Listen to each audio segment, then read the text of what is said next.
দেখুন, এটা আসলে ওই মানটা ধরে রাখার দায়িত্বটা তাদেরই, যারা সেই কাজটার সাথে যুক্ত। তো যারা সেই অ্যাওয়ার্ড আয়োজন করছেন তাদেরই কিন্তু এটা দায়িত্ব যে আসলে কোন শিল্পীদেরকে তারা সম্মানিত করবেন, বা কোন কাজগুলো আসলে সম্মান পাবার যোগ্য। এই দায়িত্বগুলো আমাদের একটু করে নিতে হবে।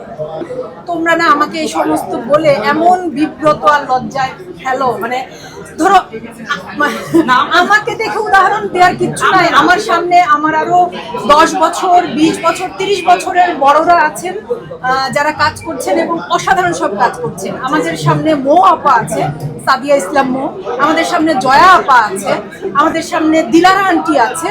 হ্যাঁ, তো তাদেরকে রেখে মানে দিলারা আন্টি 84 বছর বয়স তার, তিনি এখনো কি দারুণ, কি দুর্দান্ত। বা মো আপা, মানে আমি বয়সের কথাটা উল্লেখ নাই করি, তোমরা সকলেই জানো মো আপা কি দারুণ কাজ করছে। তো তাদের সামনে তো আমি আসলে একটা ঘাস পাতার মতো, আমি না কিচ্ছু না। এগুলো বলে প্লিজ এগুলো বলো না। তবে থ্যাংক ইউ, দোয়া করো যাতে যে কটা দিন বেঁচে থাকবো সুস্থ থাকি। আর বছরে একটা দুটো কাজই করতে চাই, কিন্তু সেই কাজগুলো যাতে মানসম্পন্ন হয়, সেই কাজগুলো যাতে তোমাদের ভালো লাগা, ভালোবাসা পায়। Thank you.